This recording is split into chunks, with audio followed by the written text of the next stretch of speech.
All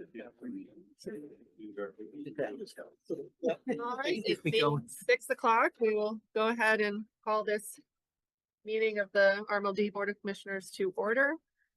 I think we have Vivek participating remotely. He's not on. He's not on yet? Okay. He does plan on coming and sharing. Okay, would somebody like to call the meeting to order in his? I will call the meeting of the Citizens Advisory Board to. Thank you. Excellent. Okay, RMLD Board of Commissioners recognizes the importance of hearing public comment at the discretion of the chair on items on the official agenda.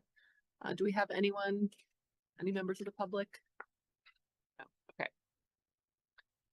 And when Vivek joins, we will ask him to announce himself. He'll be joining hopefully soon. Okay, so since we have no public comment, liaisons to the board, any updates from? I had no new updates. I think that only two things that are active that I've connected with are just the school and the recal, and I don't have anything new there. Okay. We're gonna do a policy committee update, Dave. Yep. So we had our first meeting, Bob and Ray, myself and Vivek, and just kind of talked about things in a general way. And we made a basic plan to take a Word doc of the policies, get input from the members, go through Jason first to get Jason's input because Jason has good ideas, and go from there. So no, nothing more specific than just we met. Okay. Do you have a timeline or plan on when you would? We'll meet monthly. Okay. I think we'll meet monthly, and I think we want to make sure we don't add to Jason's workload. So as he has time, I would say 3 to 4 meetings. We'll probably come back with some ideas, and the idea is to tighten things, streamline. Maybe there's some things missing, but make it be productive and not a time savings. Yeah. Okay. Great. Thank you for that. All right, we'll move on to item 4, procurement requests for approval. Good evening. How you guys doing? Yeah. All right. Good. We got there's 4 different bids that we're looking for approval on. The first one is IFP 2025-21. It's for a 65-foot digger derrick truck with a trade-in. We're replacing a 2001 truck, truck number 17. We're looking for the approval of $785,000 and $900 to replace the truck. And that's the first one. So we vote on them separately, or? I was gonna do them separately. They're all different motions, right? So I can do them one at a time, or I can do it however you like. It's basically the only game in town, right? James Hiley. I mean, Kind of. yeah. As you see, we only had one bidder.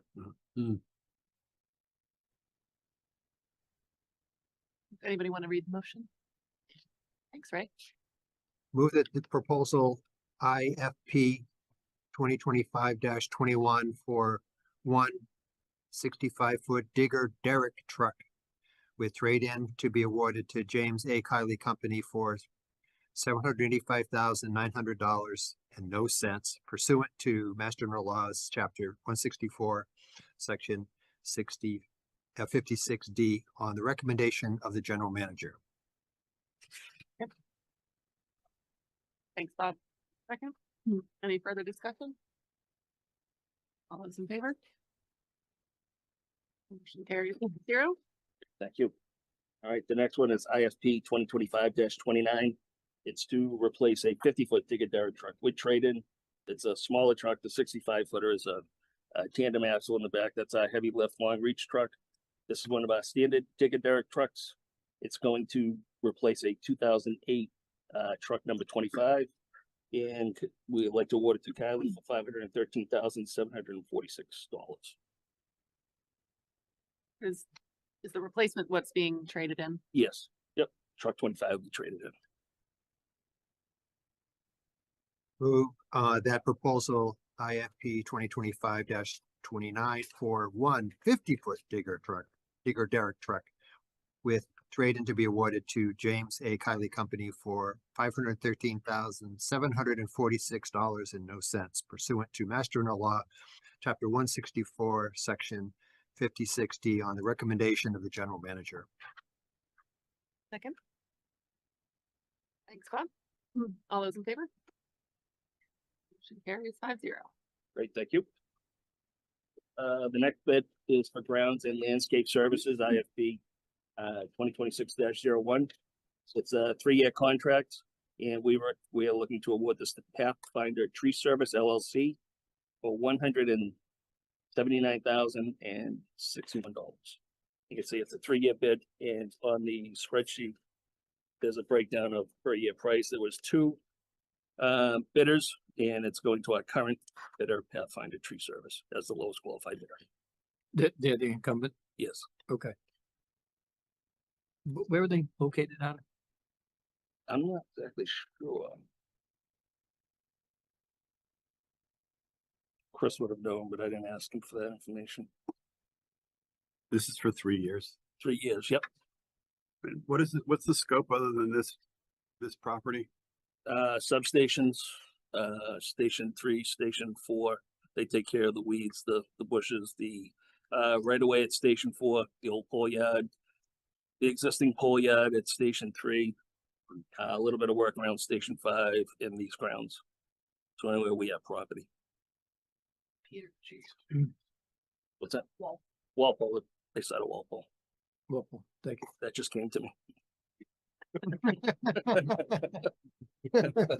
Voice from above.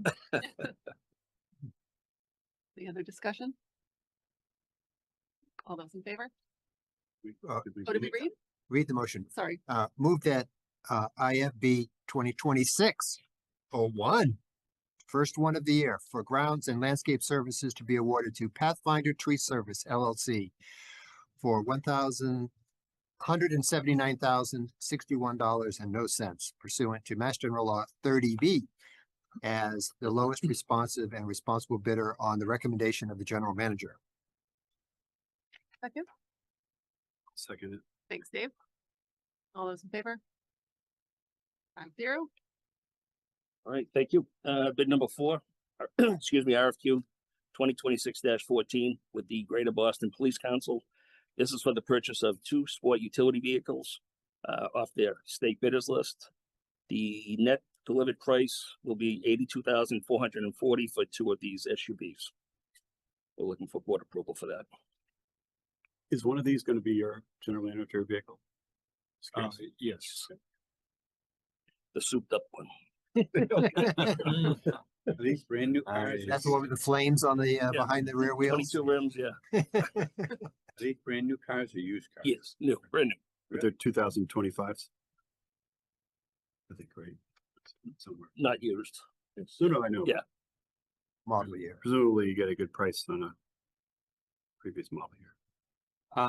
There's probably another place to bring this up, but one thing that I think would be interesting on these sort of, if this is a light duty vehicle, just to maybe think about it on the policy side, but just would be like an EV first kind of something that sort of, we had a policy where we would at least look for the EV market, with light duty vehicles. So, quick comment on EV vehicles, knowing in where I work and them having been trialed, they have their limitations in a utility-based environment. When you need them in bad weather, they work okay during an 8 to 5 blue sky day, but when you need them more on a bad weather environment or tougher weather environments, they're not that great.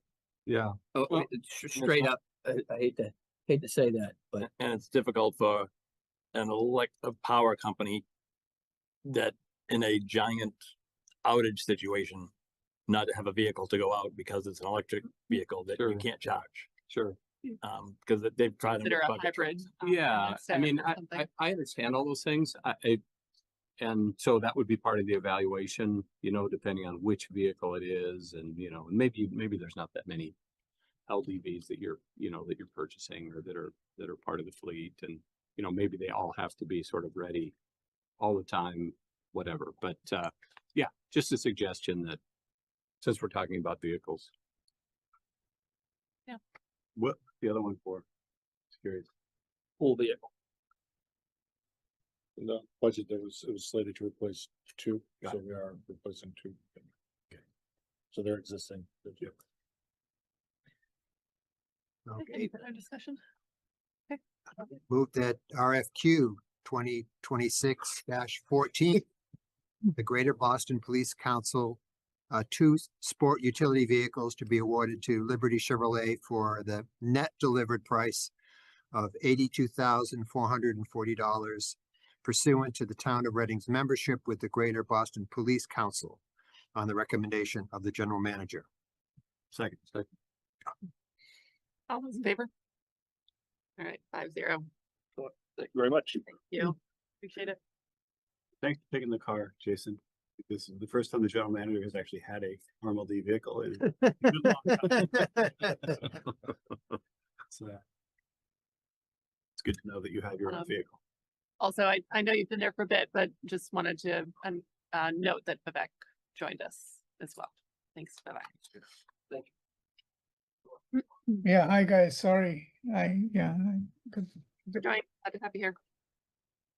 Okay, we're gonna move on to the certificate retirement update. Megan.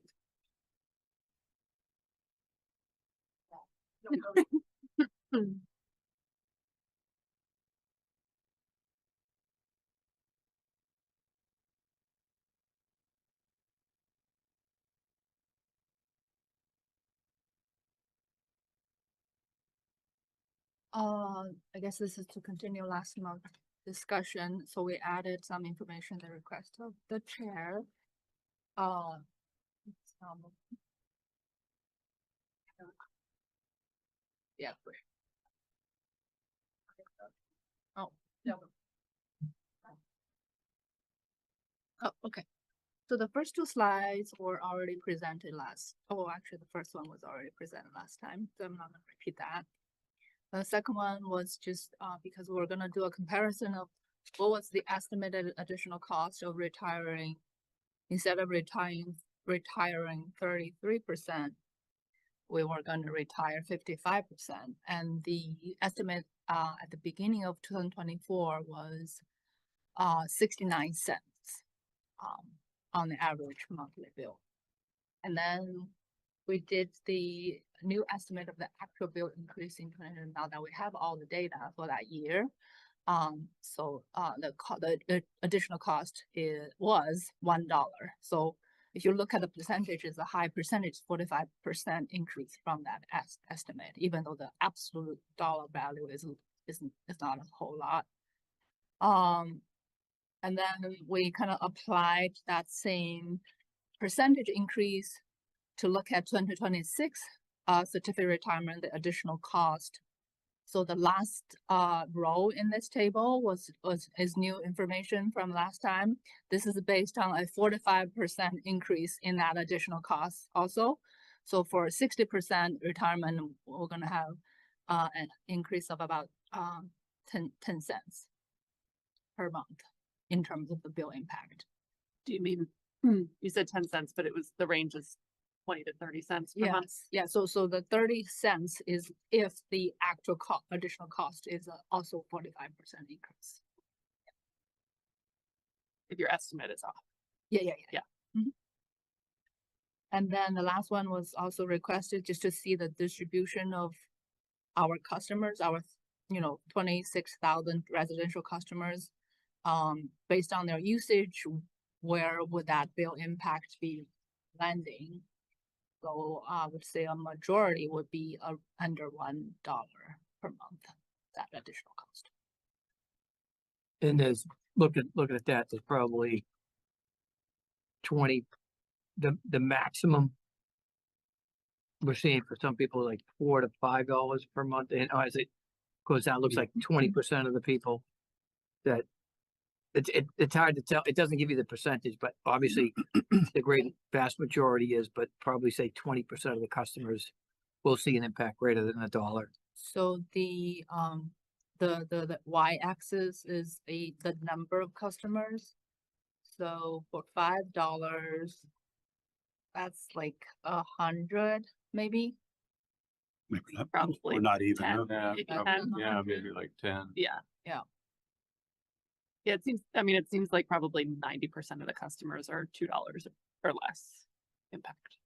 And the tail, is this, would you characterize those customers that exist in the tail? Are those higher paying customers already that Yes, they're they use large, way low? more. They use thousands of kilowatt Yeah, hours yeah. each month. Would those be multi-family residences? No, those These are all are single. residential accounts. All Yeah. single. So those are like the McMansions with the pools and 3 compressors and like. No, Like, Or it's the guy with commercial. it's the guy with 3 mini splits. Okay. Oh, no. Oh, or it could be you, Pam, right? Exactly. Please, Maybe. flip, not darn. I got my bill today. I'm definitely on the tail somewhere. The trick is to turn those off. That's the, I- I found that you really save a lot of electricity that way. If you turn those off. Mine hasn't been off for 2 months. Yeah, it's My ground source been heat pump. cold. It's been pretty it's been cold. hot. So, kind of getting back to the driver of what, what we're trying to do. 2030, we're supposed to be at 50%. Mhm. Okay. Now, for that, I'm gonna say for the sake of feeling good, we can exceed 50%. Maybe that's not the right terminology, but we can exceed that. What's the benefit of us of exceeding the goal? It's 2026, and other than, our power supply composition is allowing us to get here. But why should we be charging my big thing is, why should we be charging customers more money just because we want to get to a higher percentage? Now, that's my driver here. I wouldn't care if it was a nickel. It matters to some people, right? $5, and it might be this year, but hey, look, I saw a huge jump in my bill because it, pass-through costs. Those are going to hit you. So every time we increase the bill, it's not just, distribution, costs on our side. There's transmission costs as well that go through, and they have increased significantly. So I want to bring everyone's attention. Yes, we're doing this, but first off, we don't have to, right? We're already meeting our goals, and secondly, the benefits of it. What are they for people other than an increased bill, right? And we're 4 years away from, and we're already there. So, if we keep that, and we could sit on it, right? Absolutely. There's no need for us to move forward with increasing this percentage other than increasing people's bills, in my opinion, at this point. But Well, okay. There's another view. I mean, is that there are societal benefits and environmental benefits to getting away from fossil fuels for many reasons. So we're at 1% of renewable energy according to ISO New England. Right now, we're running more peaking plants than we ever have before because we're shutting off natural gas.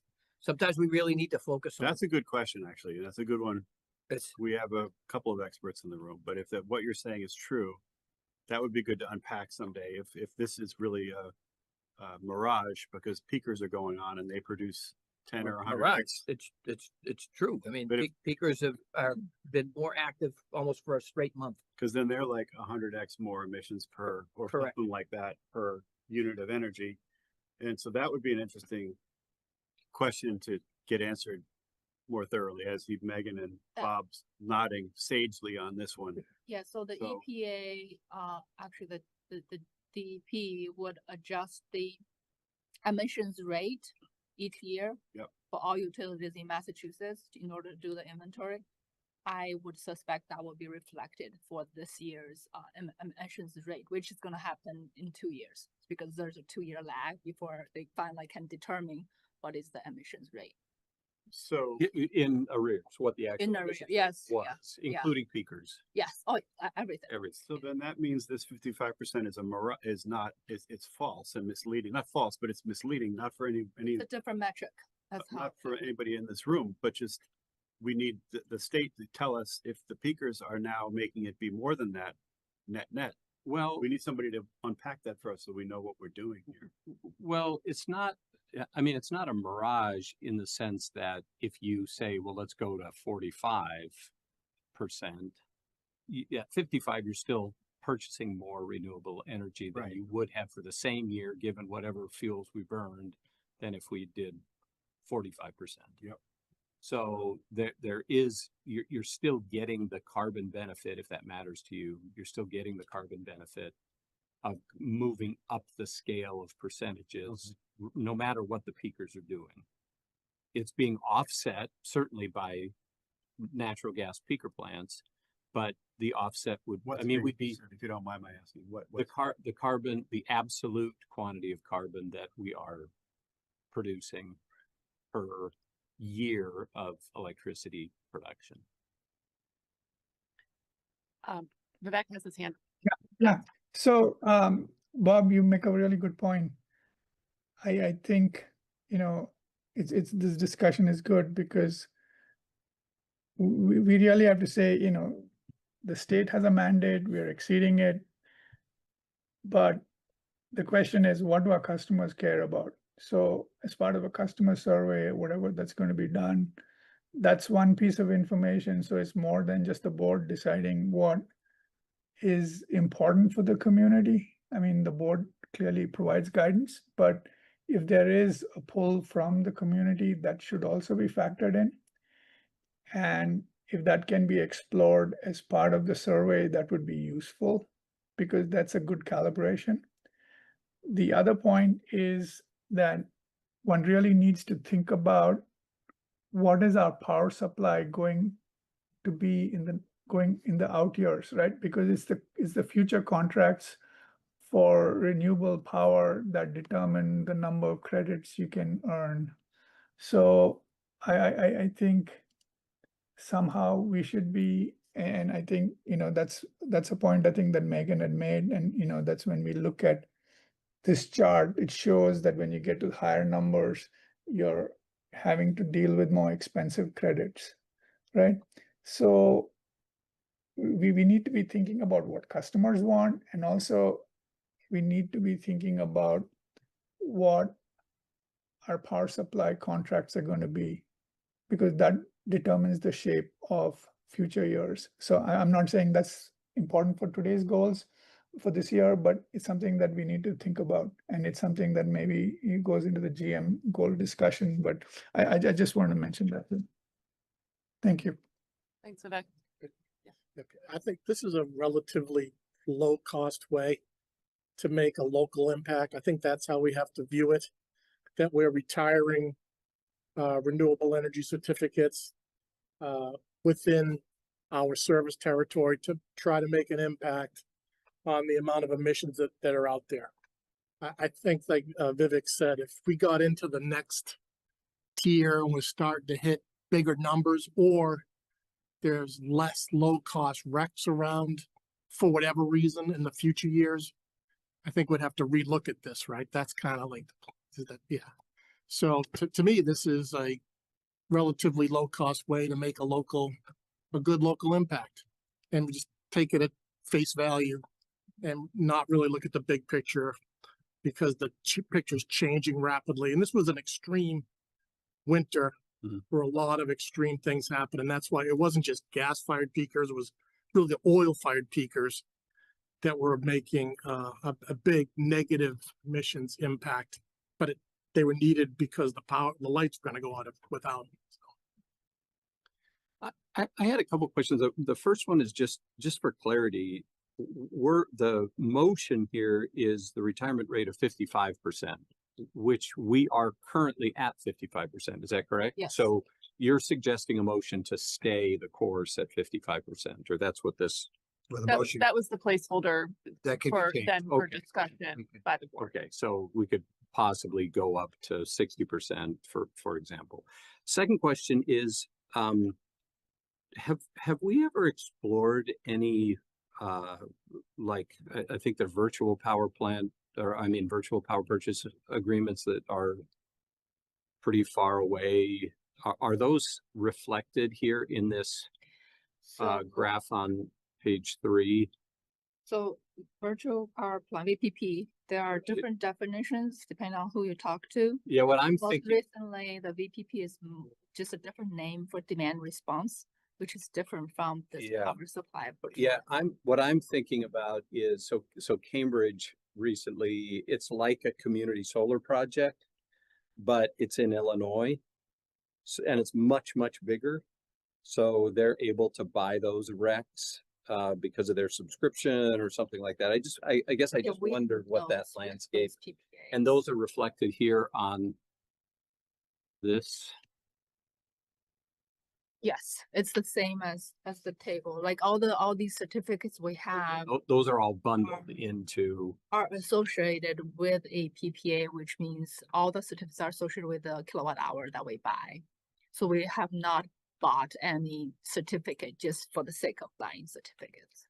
so do you know what the difference is then for those like out of region power plants, renewable energy plants that are big? Speak to those two. Yeah. Those, I really don't like those because you're not making a local impact at all.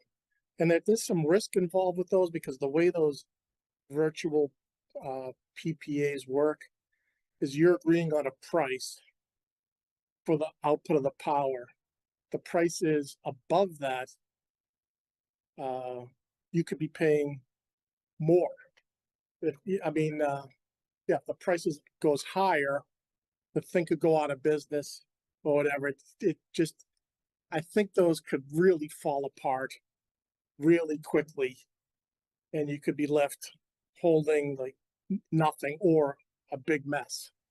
I just don't like the Are they all design of done? those. Are they all done in the development phase? They're Is all that, done, they're is done it in the the more lowest speculative? cost places to build, Right. solar or wind. It really in the middle of nowhere that is, you're not gonna make much of an impact on really reducing emissions because they're, locally, Right. so it's really, It's you a wanna market tell, signal more if than you wanna it is tell a story, yeah. that's really telling a story. That's not making an impact. All RMLD's power is within New England. Local, yeah. And Or and Canada. the climate law, sorry. Yeah. And the climate law that requires MLPs to retire this Local. percentage. Have to be a It needs percentage to local. it needs to be associated with kilowatt hour purchase. Yeah, I mean, these are, I think, right? Or it's, The if it's virtual, the power is not being PPAs. No, those delivered power was just to going us. into the grid in Okay, I Wyoming, understand, yeah. not getting here. at Buying, all. you're just buying the You're certificate. just buying it. Only the It's just a way to come up with a low cost way to buy some credits that are not impacting New England whatsoever. Yeah. In my opinion, you'd be better off taking that money, you invest in that and investing in more insulation locally, which might cut local emissions because people are gonna use less heat. And they'll save them money. Yeah. Mhm. Yeah, no, that's helpful. That's super helpful. I did just want to point out, if you look on the table on slide 5, we put the word in quotes stable around the EFEC estimate. Because those are the certificates that we get from nuclear. So they're kind of somewhat stable as in the nuclear is providing the base load. So those certificates, those values, the amount that are generated every year shouldn't change drastically. Where the other types of certificate types are tied to more intermittent generation sources. So those can vary and depending on the type of year you have, they could either generate more than you expect or less than you expect. Can you explain what those different, the CESE, ME2, what those are? Those are similar to, can I just say, that those are similar to nuclear. That's similar to a nuclear power plant. It's 24/7. So Renewable CESD is energy. also stable. They're very stable. What about the ME2? Those aren't so stable. That's renewable. Okay, so we're Some starting to of get the- into that range. Yeah, some of the hydro is also CESC. So But- once you but- pass effect, it, you know, some of them may also be from the intermittent. And what is the MA2 and MA1? Yeah, all these are, MA1 is all renewable, solar, wind. MA2 is similar. ME2 is solar, wind, or it's hydro? ME2, I think some of the hydro is also ME2. Yeah. Yeah. So once you pass effect, it's likely some of it is hydro, which is seasonal Mhm, and intermittent in a way. mhm. And just to go back to the last one too, these are all based on estimates. If our load goes up and the generation goes down, it may be harder and harder to hit 55 or 60%. So we just want to give you, context and when so it may seem like it's 20 cents to 30 cents on the average bill. But I did the last month, so I think it's still gonna be the same, but there's roughly 11% that when you're at 60%, there's like 11% certificates right now that we're estimating to be over. So if generation underperforms and our load grows and the combination of those two add up to more than 11%, we could be into needing to purchase rec. Well, So just- I know we said last time, we want to make sure we're looking at the policy, and right now I understand when we say 55, that means you have to hit 55, even including buying recs. I think we should consider whether there's come back to the board and have that conversation. If that is the situation, because I don't think that is necessarily the intent. We want to make decisions based on the best information that we have, but I just wanted to give context of Yeah. how the margin for errors when you start to go to 60% is starting to narrow. And it's just about how much risk are we willing to accept and want to do, and Well, and balancing with all the other priorities. to Bob's point, how much impact are you hoping to try to make with low cost impact, that we're trying to balance the increasingly non-carbon element of the goal with the reliable and low cost part of the goal.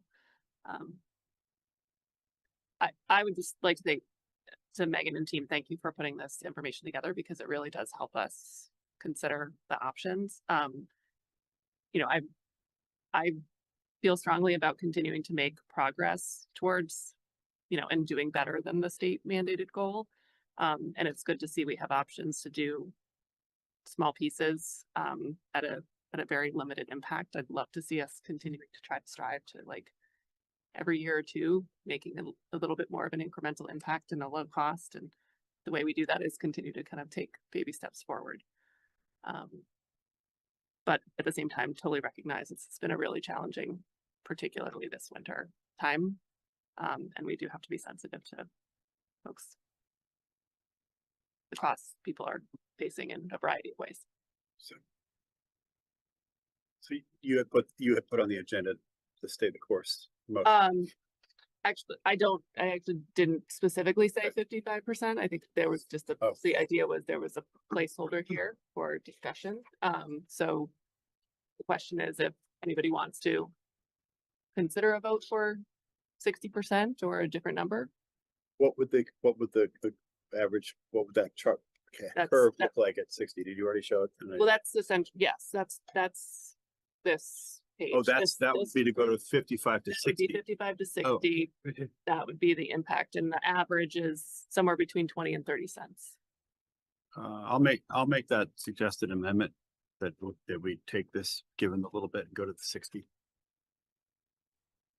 Anybody? I second that. Yeah. I second going to 60. I'm definitely in the tail, paying higher with a ground source heat pump. I'm certainly above average in my energy consumption, but to me, it's worth a couple dollars to continue to make progress on the goal. And I think it's in keeping with the three-pronged approach of trying to be low carbon, but as long as it's not a big cost impact, and I realize a couple bucks is still a couple bucks, but given that we're energy, I don't know what it would take to heat my house with oil if I were to do that this winter, and electric ground source heat pump is still far more cost effective than oil if I were to do it. A couple bucks to push energy conservation is well within that goal and objective I've set for myself. Just a cautionary, a note again, like Jason said, we should have a retraction policy ready to go in case things change.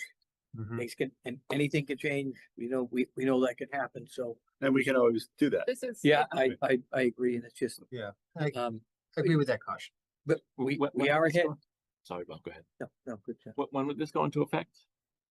This immediately. I'm sorry. It would be our goal for this year, essentially, for 2026. So, but when would people see the effect in their bill? That will be next year. Technically, that will Oh, be next year. just because, I Next So calendar year. Rex, right, Yeah, like, because of the lag. yeah, in funds. Right. Certificates are generated. Yeah. We'll do the Right. transaction Right. next year, the Yeah, first just- half of next year. we are taking away potential capital from us. We have to sell more Rex, right?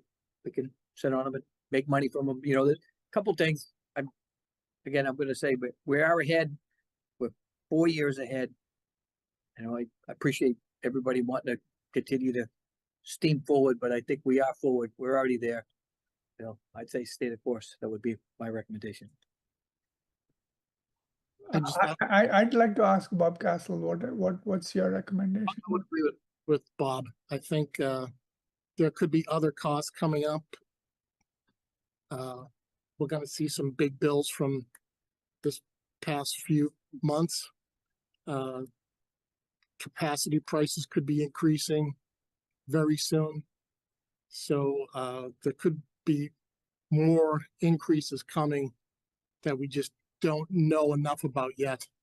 So I would like to, I think keeping it at 55 is reasonable at this point and not getting too far ahead of ourselves, because we could be pulling back come next year, in the year after that. And one big source of those CES recs is that Hydro-Quebec contract. I think that ends in 29, right? And they may not renew that because they need power up in Quebec. So the next source we buy is gonna be more expensive recs. When, if there were a retraction opportunity, when does that happen relative to the actual increase on the bill?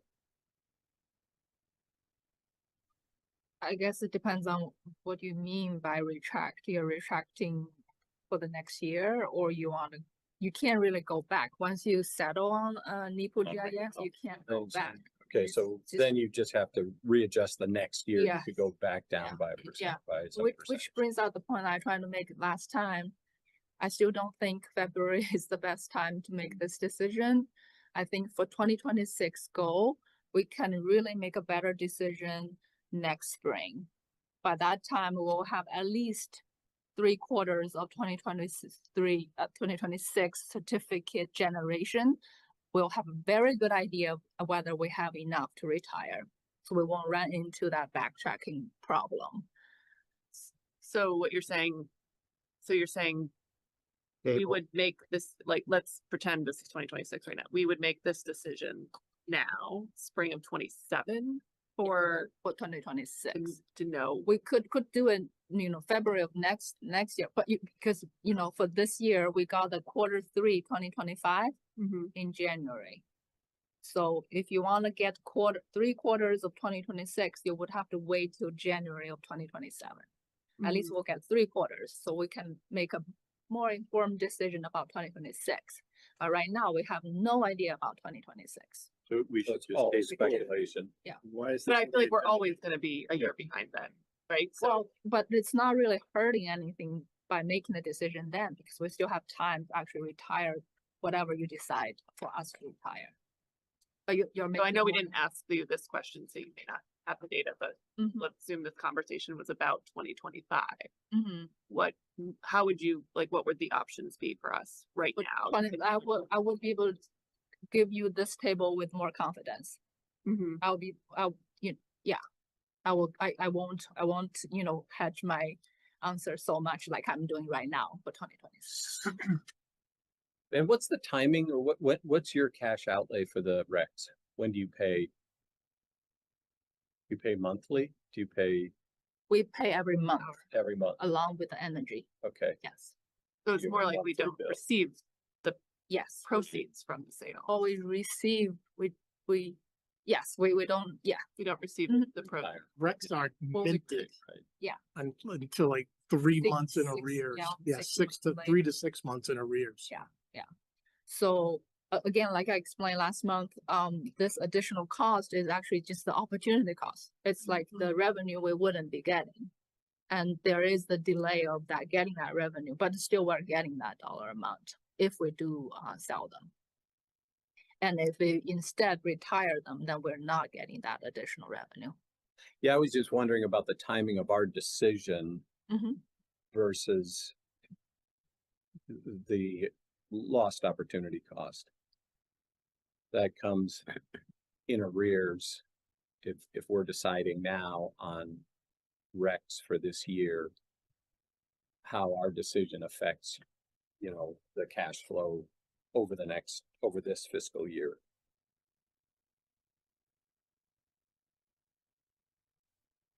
Sure. So I, Because you Alright. can't I'm- sell or retire a rec till after it's minted. Right. Right, so Right. There's a 3-month lag or 6-month lag. 3 to 6 months. Yeah. Yeah. So If this we is, decide now, then You decide now we we cannot do can't do anything anything. for 6 months. Yeah. Right. Or not just, well, yes, yeah. For the first quarter of 2026, we won't know anything about it until September of this year. Okay. So you that's what make I a was- decision now, it's not affecting us anything. can I ask Right one, now. one more question and then I'll go to Vivek and then I'm gonna encourage us to maybe close the discussion and decide what we're gonna vote on. You talked about the hydro being a big impact of like what we're kind of the margin of what we're talking about here.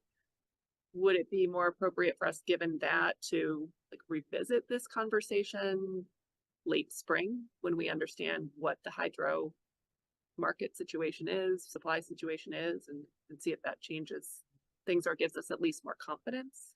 Well, so we know spring is the high production Right. months, and we know in the summer, usually it's less.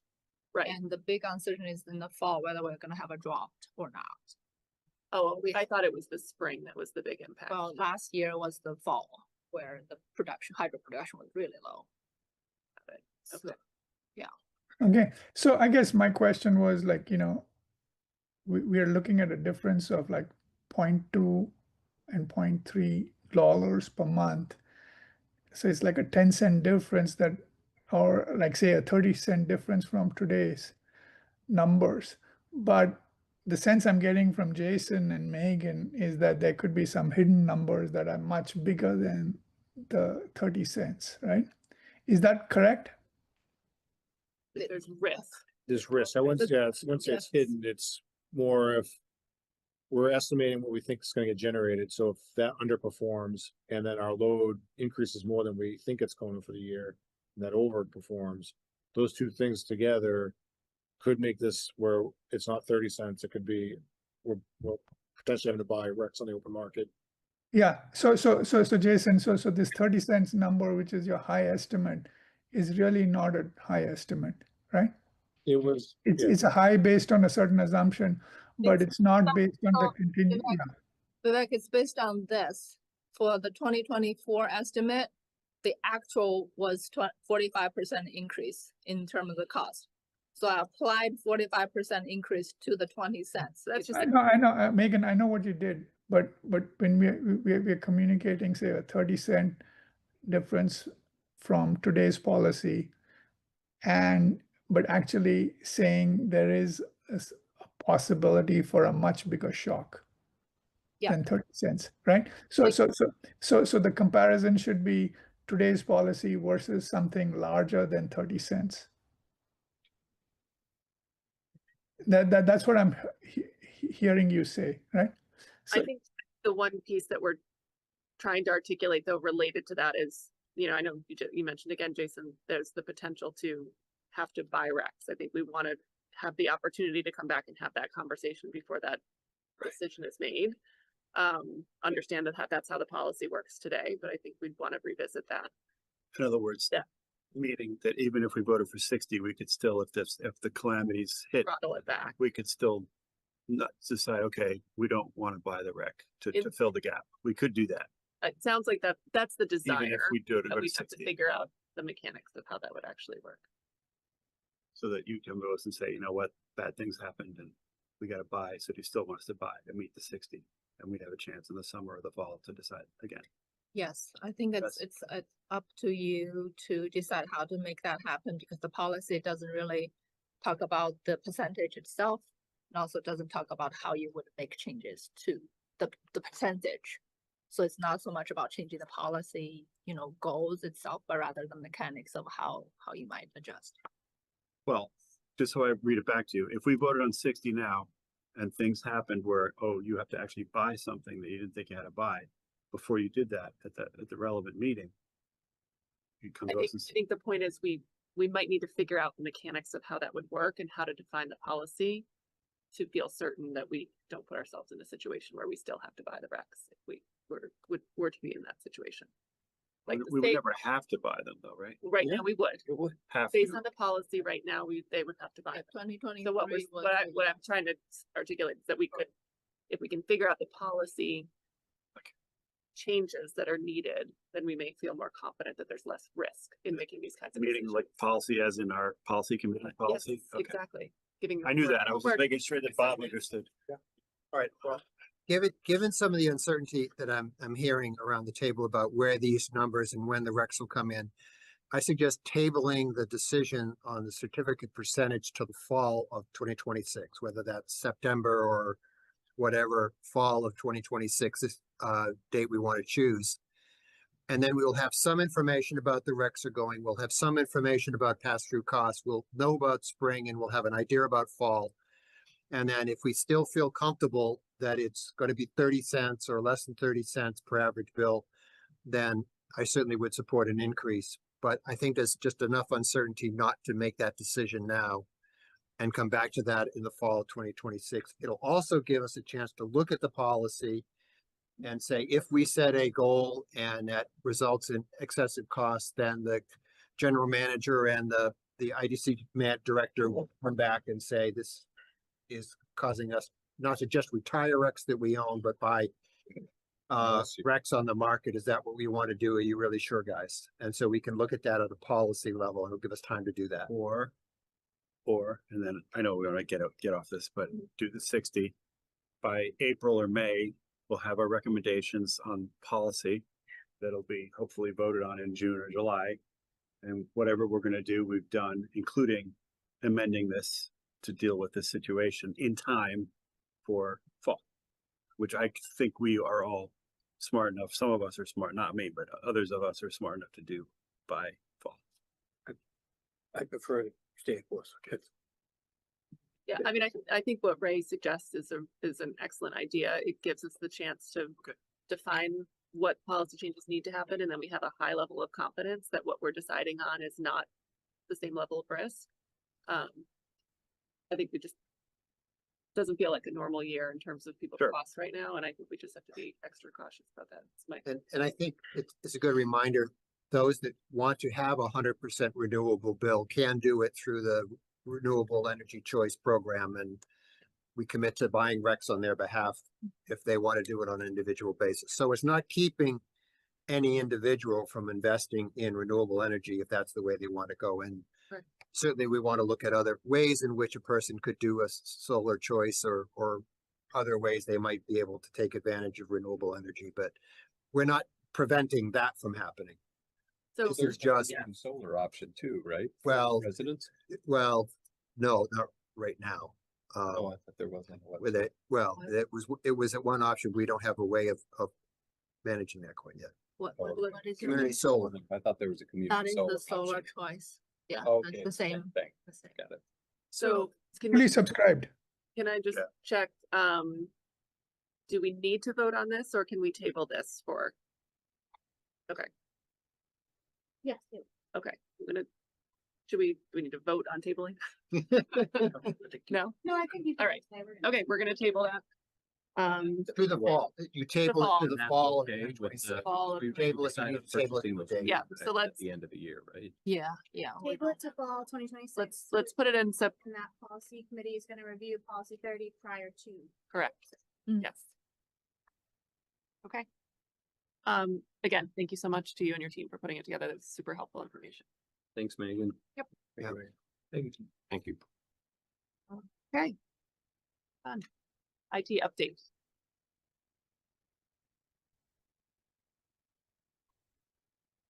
We do the motions first and then PIC. No, each first and then move on to. We are, Oh, we already- no, we decided to table this. Oh, okay. That's the one. Yeah.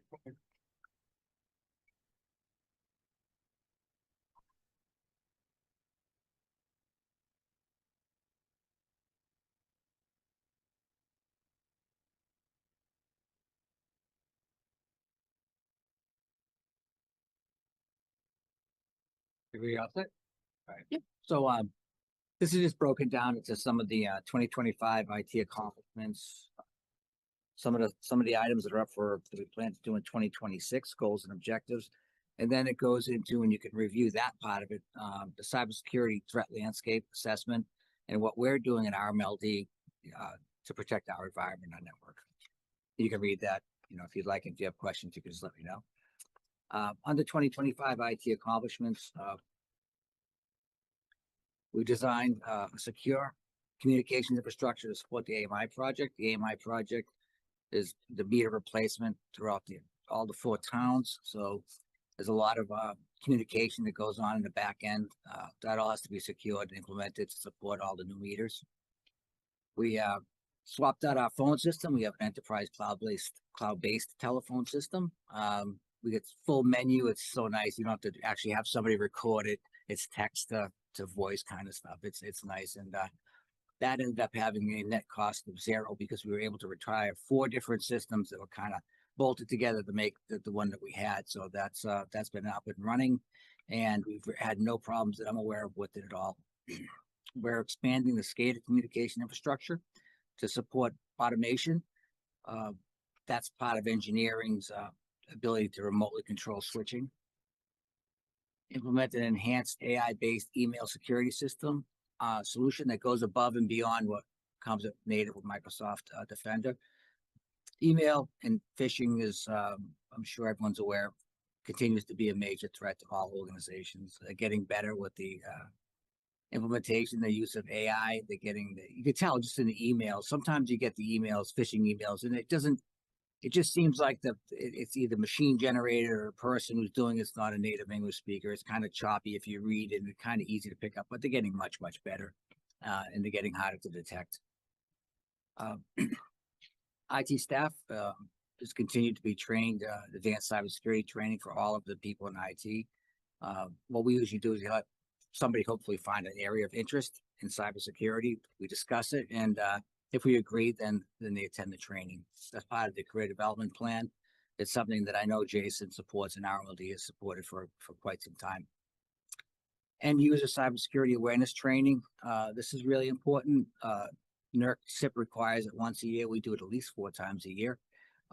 We do different phishing things, but depending upon the season, we'll see. And then people, if they were to click on a link, then they get sent to additional training. We get all the metrics out of that. We see, who's frequent flyers, and maybe they just need to slow down and pay attention to stuff. We have discussion with them. We designed and implemented a secure video surveillance system for Substation 6. Those transformers are very expensive, and we have eyes on that entire substation now. It comes right back to the operations room. And so that's up and running. It's been up and running for quite some time in 2025. So in 2026, some of the goals, this is one of my favorite ones. That's why it's right up top.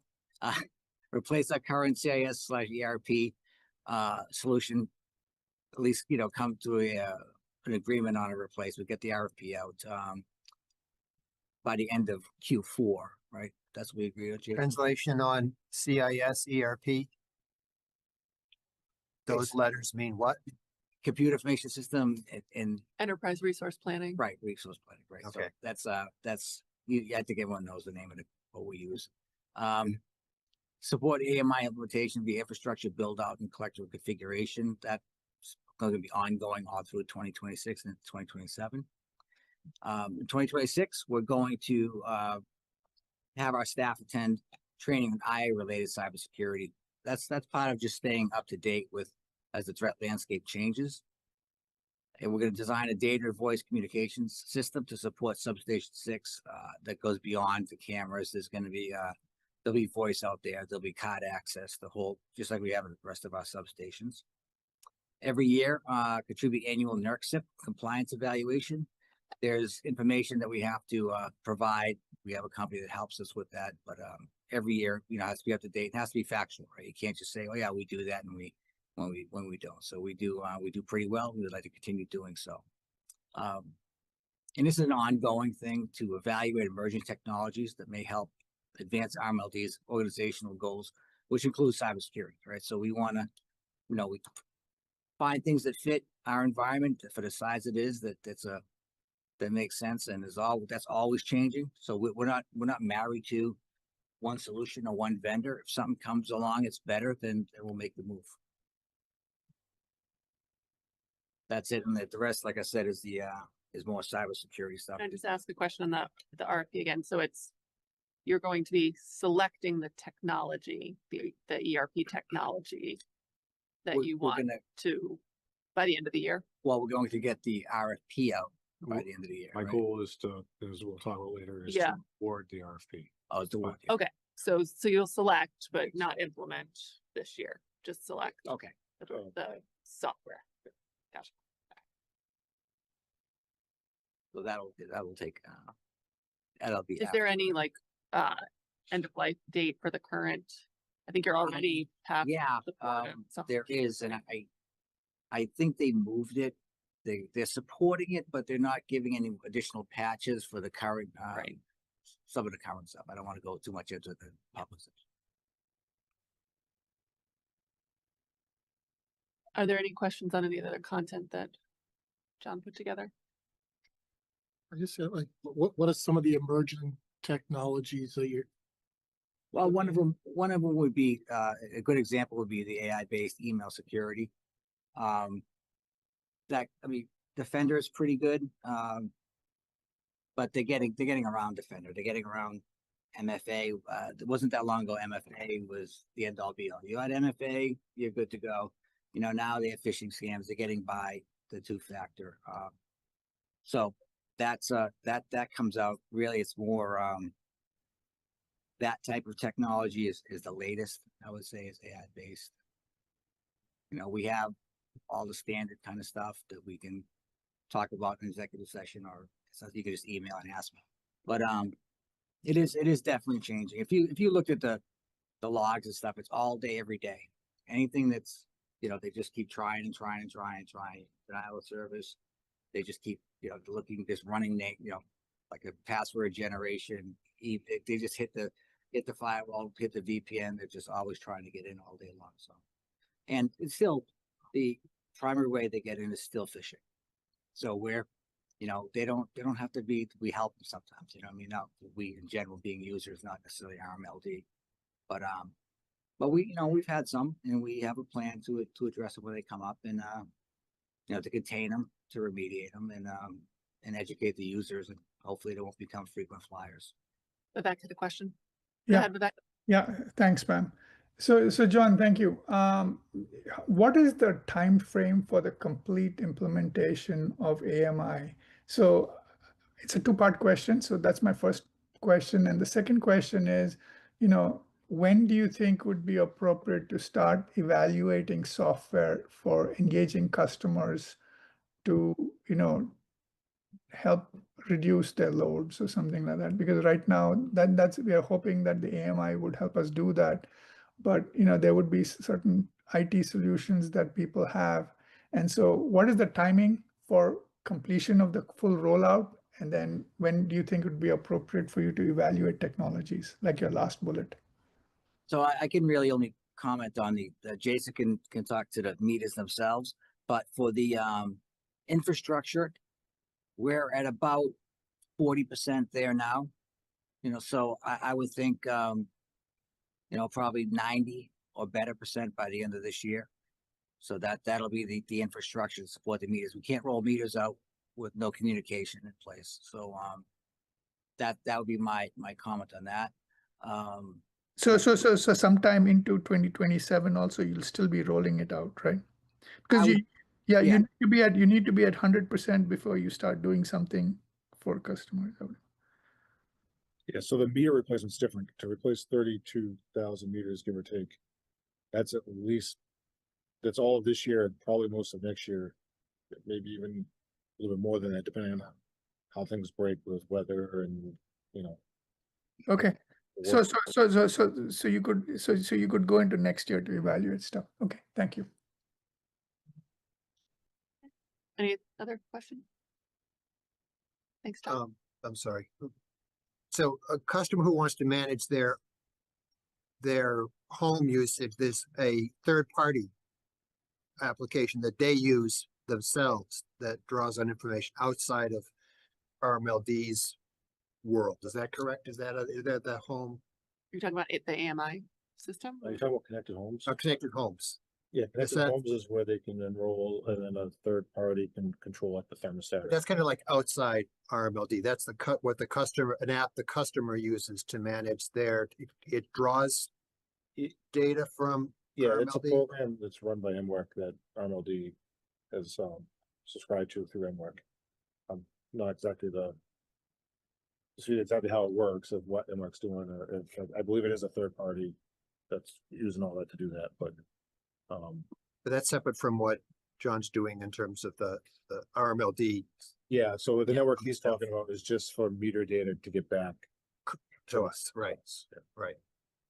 And so that I ask it because I think that was partly where Vivek was going, is that as a customer, if I access the connected home software, I can still manage my energy usage, time of use, and control my own energy usage, drawing on RMLD data, but that's separate from AMI and collecting data from the customer that we use for billing and all the stuff that happens internally here. Yeah, there's existing interval data now that they're using for that. The new meters might have smaller period of interval data. I think right now it's like an hour, and it might be 15 minutes. Right, I go to 15. I go to 15 minutes, so you have, more data points with the new meters, but. Okay. Yeah, thanks, Rick. Okay, thanks everyone, appreciate it. All right, thank Okay. That works. About 10-15 minutes behind schedule. We'll try to make up a little bit of the time. Jason, union negotiation update. That's actually gonna get tabled to another meeting. Waiting the union to. Okay. So we're hoping they'd get it done by today. They did not. Okay, all right, table that. So approval of meeting minutes. Does the tab want to go ahead and do yours first? Move that the RMLD Citizens Advisory Board approve the following 2026 open session meeting minutes as presented on the recommendation of the general manager and the board secretary, January 20th. Second.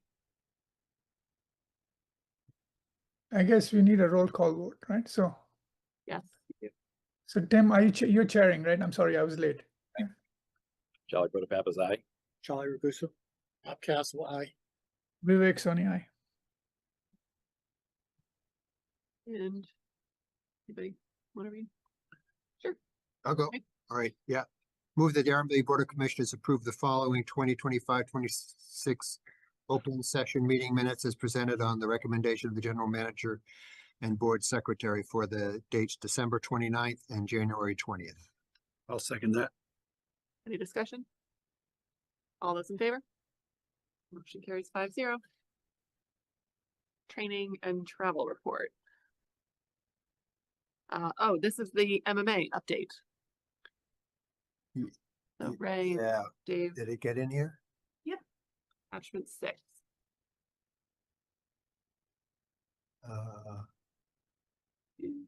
Yeah, way back. Okay.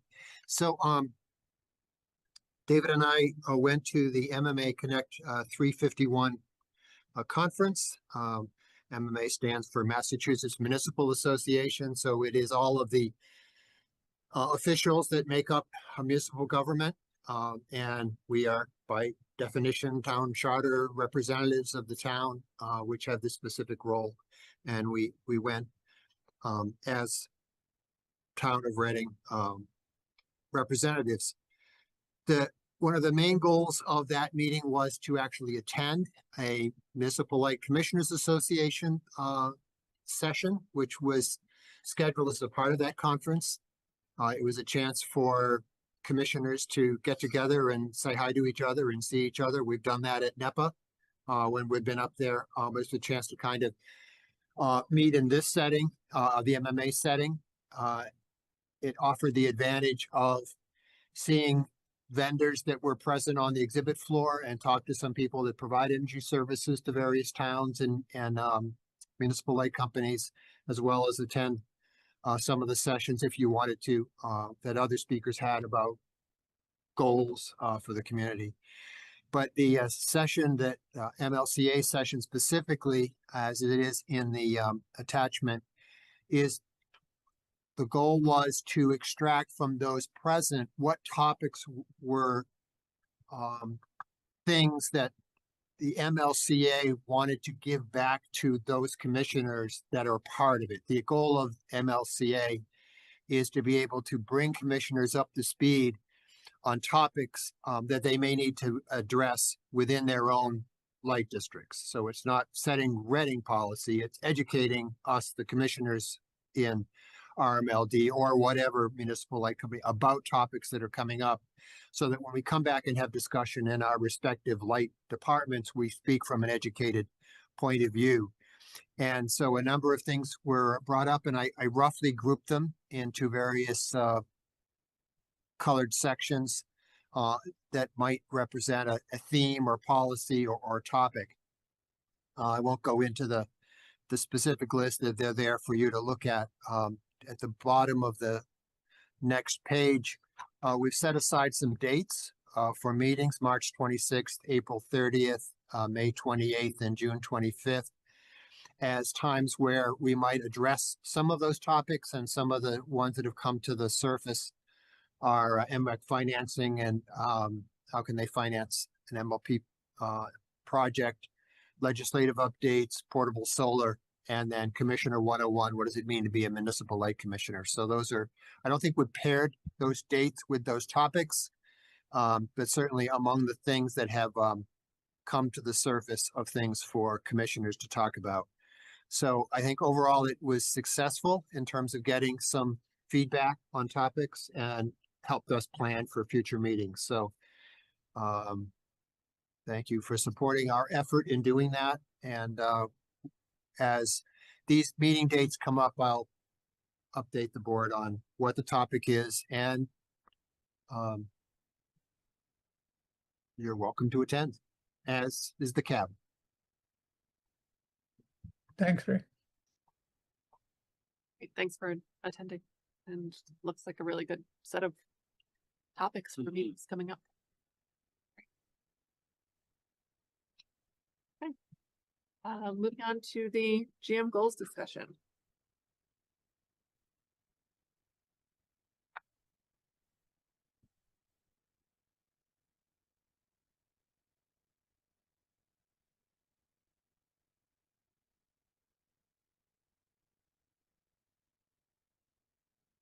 Okay, so put together some goals based on 6 different kind of topic areas that have been identified around RMLD's mission of low cost, reliable power, low carbon, present low carbon, and then also touched on customer communication and trust, employee engagement, and governance and board oversight. I'm just going to kind of go these in the blocks, and we can kind of stop and talk about them under each of these headings, and then I'll just move through that way. So the first section's on customer communication and trust. The first goal would be to investigate improved functionality of the customer portal to increase customer participation in that portal. I'm looking to try to get something moving by Q3 on that. So there are low number of users in the portal. It actually provides good information to your interval reads. You can compare month to month or time frame. It gives you the the temperature, the high and low temperature each day. So there's a lot of good information in there that can help customers make decisions. So I'd really like to try to maybe improve some of that functionality, or at least look at it to see, what can we do to get more people invested into using that portal. So real quick question on that. Are there resources on the website for how to use the portal that customers can access? I believe so. There's definitely a link to get access to the portal, and then it's pretty.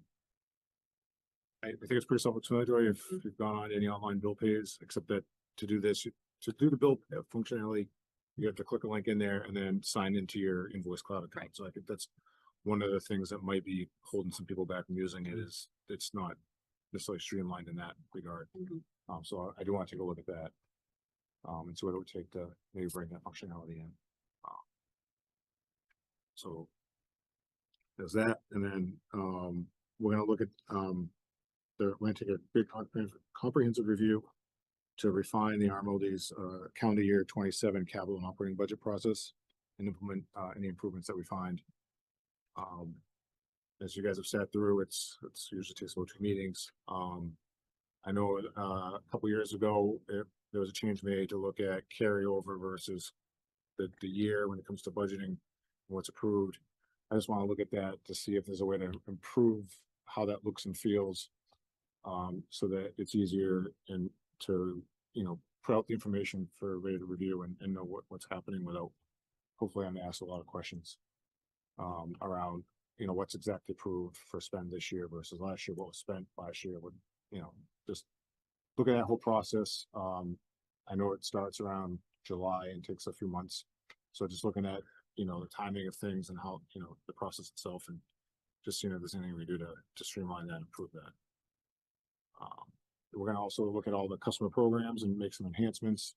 I know we kind of talked about a little bit last month when it comes to like the rebates, stuff like that. So we're gonna take a complete review of that. And I know Megan is slated to come back in the near future to give some more information on some of those programs and some suggestions on around the budgeting of the EEC fund and what it's being used for.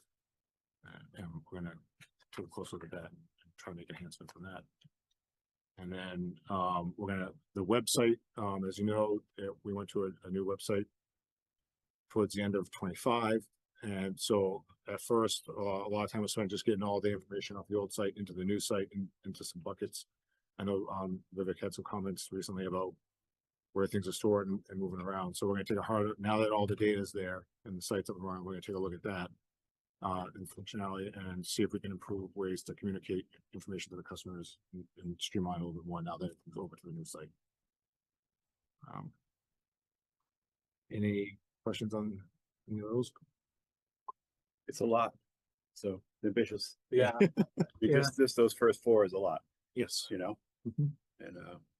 And that's to just do it. one of 6 sections. Yeah. Yeah. Depending on how deep you go into it, you know what I mean? Do you, for the customer facing kind of website participation ones, it look, you've got enhance the website to improve technical communications and investigate improved functionality of customer portal. Do you have, I'm sure you have some baseline like user data, like how many people are using, I believe they both, yeah, like visiting the website. And so I just wondered if, if quantitatively it's, I don't know, exactly what is behind the goals of improved functionality, but if it has to do with like more people showing up and using the function, just if it's possible, if this one stays in there, is it possible to kind of like say, yeah, I'd like to see this improved by 3% or 5% or I don't know, something like that. Just to make it measurable. And again, maybe it's a baseline in yeah, Q2, and then like setting an interim goal between Q2 and Q4 of improvement, and then that way you've got the baseline, and then in the future years you can. Yeah, and I'm not even thinking about it so much as a specific goal as much as just like a tracking mechanism. Yeah. Like how do we know that we're making improvements based on customer fulfillment? And we know that because more and more and more people are using the different tools.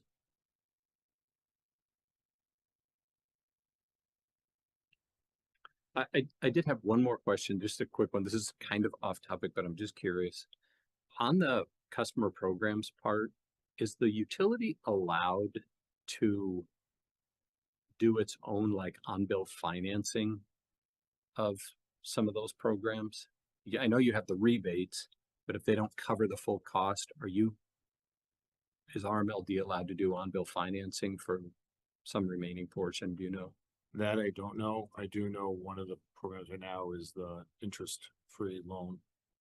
For It's heat for the- pumps. for the heat Through the pumps, Right? Reading Co-op. Bank. Through the Reading Co-op. Yeah. For heat pumps. So it's not quite the same thing, but customers can apply through Reading to get the loan. Then RMLD covers the interest. So Because the Oh, question would be, why was it done with a bank rather than just directly by RMLD? We don't want to be a financial loan institution. We're not a financial loan institution. yeah, that could be. Right. insurance But you for can, Reading. I mean, you could partner with a bank still to do the on-bill financing too. It's just, it would be a, You get one or two people defaulting on you, all of a sudden, now you're suing people, chasing them down in court. Just a bad. I don't know if you. wanna on-bill be- financing is a Yeah. bad thing. Well, I'm just projecting out, you get a couple of bad partners there. All of a sudden, you're chasing them down for money. Lots of utilities do it, right? Maybe they're bigger, maybe, I don't know. I was just, yeah, that's enough of the discussion. I was just sort of curious. Be an interesting question for the municipal light commissioner to see if any other. entities Yeah. do it. Actually, it is a good question, but There you go, Ray. I just think sometimes you have to be cautious Bring that back. cautious of what programs you want to get into, right? And, is it our role to like go and, oh, great, you reside your house and you put up Tyvek. Yeah, no, we're already Yeah, way, your house, we're I mean, off topic from the. Yeah. goals. Yeah, exactly. I was just wondering about the, Yeah. sort of the ability of the utility to do that. So anyway. So let's try to maybe spend between 5 and 8 minutes per section, just so we can get through it in a reasonable time. And Vivek, I know you had some questions and comments too, so, please just jump in when, if I miss your hand, please jump in when we're getting to where you want to talk. Next section's around employee engagement and organizational integrity. So, first one was around increasing the management team training and engagement in associations around like skills, leadership, teamwork, networking. I have a note in here to add a measurement goal, as we kind of just talked about earlier. I'm working with the team to try to figure out a way to measure that, to come up with something that we can put in here more detail that we can actually measure. So I will get that done and emailed over to the board well in advance of the next meeting. We're gonna perform an independent third-party employee engagement survey sometime in around Q3. I do want to point out that, with my term just starting in January, this is back to that baseline that was brought up earlier. This would, my mind, this engagement survey this time this year would provide that baseline data of how engaged the employees are, and then we can try to work off that for future years. Didn't we do one of these a year or two ago? No, Years ago. 2 years ago, yeah. I thought we did. I think we skipped it last year. Well, we requested with Colleen, we No, I know, it was couldn't get through it with Greg. my very first meeting, we reviewed the engagement survey. I remember. I don't know if we ever implemented it with. No, it was like the results of the engagement survey. But it's been at least 2 years, Yeah. if not Oh, 3, okay. since we ran it. And one of the things that Jason and I discussed is like, I feel like you should do an engagement survey like clockwork every year. Doesn't matter what's going on, like you need a pulse check, you want to hear from your employees. Mm. So I think I'm supportive of the goal. We're also gonna take a look at the employee review process.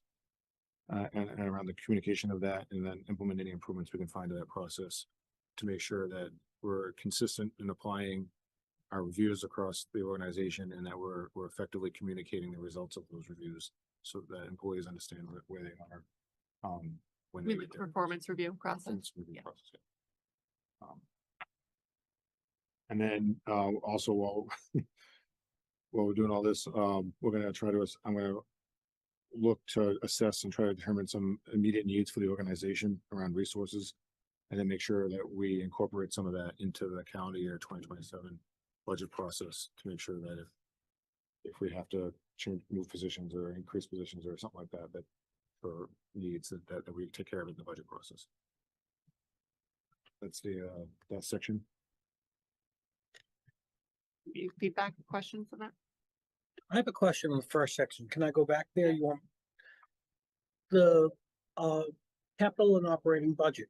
Last October, when we talked about the budget, we talked about the system to do more of the capital budget preparation. Is that gonna be in your review? So when you say around, like the system, you mean around our software That's to help right. generate the reports? Correct. That type of software will fall under the ERP solution. So we're gonna still be using the same software for now until that solution gets into effect, but we can look at like how some of the reports are generated off of that system and see if there's a way to make improvements there. But as far as what's coming out of the software's gonna remain the same, so that part of it system part of it will stay the same for now. But once a new ERP software, Which will solution be is- next year. that's gonna probably be a couple-year process. I was involved in one of my last thing, and it was at least 2 years to do a overhaul of all those systems. It's a lot of work. It's a lot of time. There's a lot of testing and training. So I don't want to make it sound like next year and next year we're gonna have a new software in place and it's gonna be fine, because I thought when I talked to John, he said it was gonna be late this year, early next. we're gonna award the RFP to a successful bidder for the software, but then they're gonna have to come in and look at what we have, look at our processes, build out the new system, develop the testing scenarios, have us test it, develop the training scenarios, train all the users. And some of these systems, I know in my past place, there's enough of them that it was put in 2 phases. So a couple of the systems got replaced in year 1, and the other couple of systems get replaced in year 2. Because it is a lot to put on an organization. And, So, I just want, yeah, I'll just jump in here. So Charlie, thanks for asking that. So I think Jason, last year when we saw this, there were some errors in terms of, Excel manipulation of stuff. So it's something that we'll need to be careful so that what you're saying is we'll still get some Excel reports, but I just think, there'll be additional scrutiny needed. yeah, scrutiny or process improve, if it's a process related Yeah. thing, processes. So I mean, we'll still be stuck with some Excel reports, but I think we'll have to be careful. Yeah. 2 very quick. Yep. Very quick. I think on the second set of goals, number 4, I don't know that you need that because that's just kind of part of what you have to do anyway. When you're the general manager, of course, you have to create a budget. Just to keep this simple, you might want to delete number 4 on that you have to assess and determine the needs for the budget. Seems like. No, I think he's defining new resources. This is new staffing or reorganizing staff. Yeah, This this is- isn't just budget. I requested. And then the labor gets put into the budget, but I think the question there is, Or like, is the organizational structure, do you get the right, Okay. like, Okay, you know, so it's more than just, what do you yeah. need in terms of resourcing and understand that so that we can Okay. then budget. there's a budget consequence, Yeah. but it's really defining the needs and resources. Next section is governance and board oversight. So one that I have here is ongoing is the review and update of policies and procedures, which was kind of started with the subcommittee. We'll make sure we go through that this year and get that done. Towards the end of the year, I'll try to look at the strategic plan and see if it needs any refinements and then implement those. And then the third would be, I'll explain this a little bit better, but create and implement a town governance engagement plan. So kind of around that, what I'm thinking is a communications plan for both the boards here as well as the select boards and town management of the 4 towns. What types of communications need to go out to whom, when, yeah, and what's the mechanism or the means of that communication. So developing that overall communications plan and then implementing it. and it also could loop into the policy too. So when we iron that out, maybe that's a good one to plug into that. Just a thought. Like, who's supposed to talk to other boards and who shouldn't talk to other boards and when does it get messy? All that. Yeah, well, you got a communications director as well, so that's a good kind of place to start. Anything on the governance and board oversight? Okay. So reliable power, the first one, have his meter exceed, the following reliability metrics. So with SAIDI, which is the system average duration, have a goal of less than 55 minutes, and kind of put some stretch goals in here, because if things go really well, then, you know, maybe trying to get under the 15-minute mark. With safety, which is the frequency, having the goal be less than 0.5 or about 50%, and then the stretch would be about 45%. And then the customer average duration interruption. So that's so the system is, you take all the duration of all the outages, divide across all the customers, and the average customer would see that type of duration. The customer one is the average of if you actually have an outage, this is the length of time that roughly you would be out. And the goal would be less than 100 minutes, with the stretch being less than 90 minutes. It's not in the goals, but in 2025, our SAIDI was 50.8. Our safety was 0.48. The KD was 106.54. So they're kind of in line with what we've been seeing and looking at the last 5 years. But just trying to, a goal that you can try to make, but shows improvement. And the SAIDI and safety numbers that we have already are up there in the performance level compared to regional and national numbers that, you know, we're already there. So that's why, like, those goals are kind of near what the numbers are. Then the second one would be to apply for the APPA's RP3 award. This is a Reliable Public Power Provider Award. It's due, you get a 3-year designation. We currently have a diamond, which is the top level designation, that expires this year. So we're due to reapply.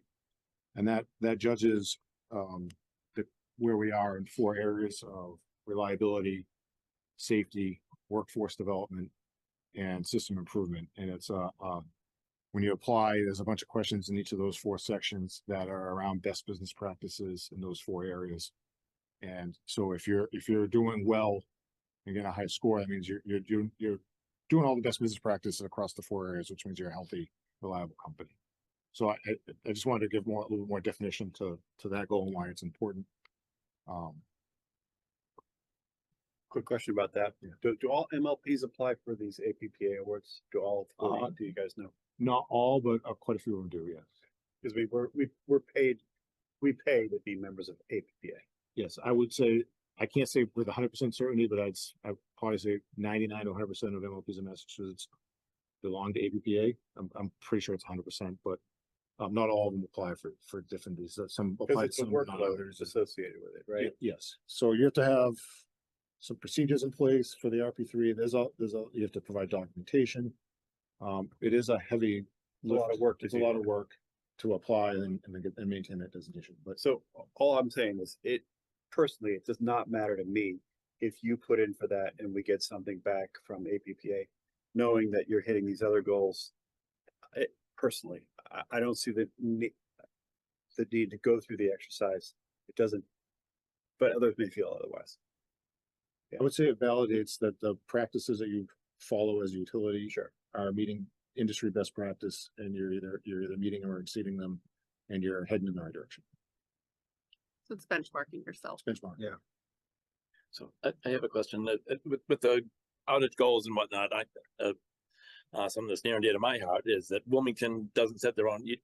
It's a Verizon pole set area, and that can affect your outage time dramatically. Yes, because they'll go to dinner before they go and set a pole when they get a call, and 2 times. Allegedly. And, so is Reading Municipal still trying to acquire the rights to set their own poles in Wilmington? I know in the past I had been told that was it's something we'd have to look at. A few years ago, a couple MLPs were able to hit it just right and were able to buy ownership back on the poles. But then Verizon decided that was not what they wanted to do after those couple of MLPs were successful. So for a while there, they refused. They did not look to sell their rights. It's starting to be mentioned again that it's something that they might be looking at again. But it would really depend on the negotiation and what they're looking for, because you don't want to spend too much on something that may not be of that much value, because if the poles are really old and depending on what their asking price is, you spend way more than the asset's worth, right? So it's a business decision. It's something we can explore.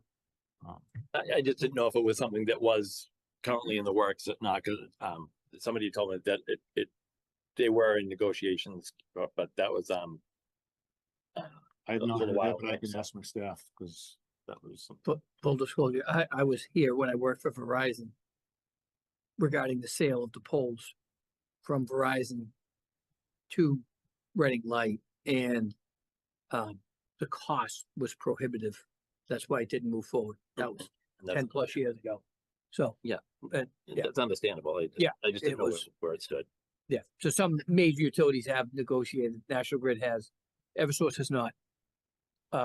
So it just moves forward where applicable, but it's a good idea to pursue the right price point, because it makes things faster for you. Is there a risk for you, for the MLP, in terms of the wires? And I don't know if they're not taking care of the poles, for example, do you ever run into a adverse situation where you're prevented from doing something, or there's some loss or something like that based on negligence from not keeping those assets I mean, I would in just good gotta be order? careful. If it's an aged asset that happens to fail, it could cause outages, and it, creates more work and stuff like that, but I don't think there's any other course other than, if it failed, it fell over, it's a liability, and it could create outages and be a safety concern when it happens. But Yeah. and that's one of the reasons why I think, depending on the price, why MLPs may or may not choose to buy those rights, because now you're assuming the ownership of those poles and the condition that they're in. Thank you. Keep going. Also in reliable power, we're gonna complete the Station 6 substation construction within the substation fence. So that means the substation portion without connections to the transmission line or the distribution system. So that would be, the transformers are currently on site. The switchgear is coming. They'd be making up all the connections between the transformers and the switchgear. And then what I have here is begin construction on the transmission and distribution connections. So getting the conduit, the duct bank, and the cable out on the distribution side. And at the last meeting with National Grid, it looks like fall timeline where they might start beginning construction on the transmission tap. But that's a little bit of our control. So right now, it looks like that's going to get started by the end of the year.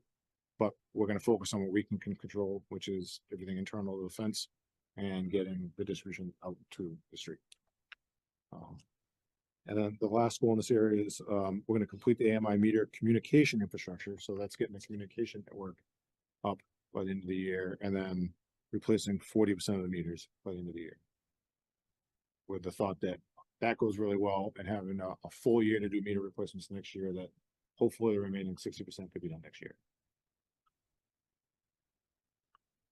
That's the reliable power portion of that. Okay. So Pam, I think I'll jump in here. Sure. If that's okay with you. So it's like I said, around 20 minutes into the thing. So if you don't mind, what I've done is I've actually written down some comments. I have some framing comments and then some comments on the goals. So if you don't mind, I'll go through this, and then Erica, I'll share this with you later on. Okay.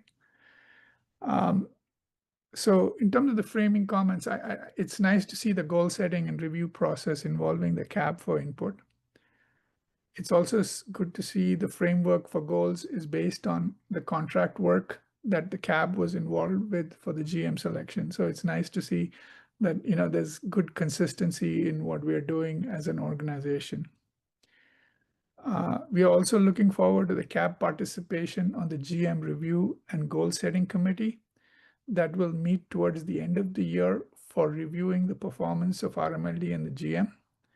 And Vice Chair Woods and Member Ragusa will represent the CAB on that committee. So I just want to recognize that, the CAB is going to be more involved. I mean, historically we have not, and so this is good. Coming to the goals, I think these are the goals for the organization that I embodied in the GM's goal.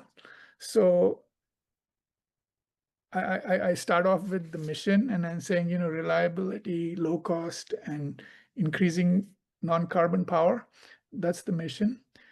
And I wanted to see, what does one need to do as an organization to make sure we have reliability. And so all the things that, Jason has talked, and this is not a surprise to Jason because I actually called him about this point.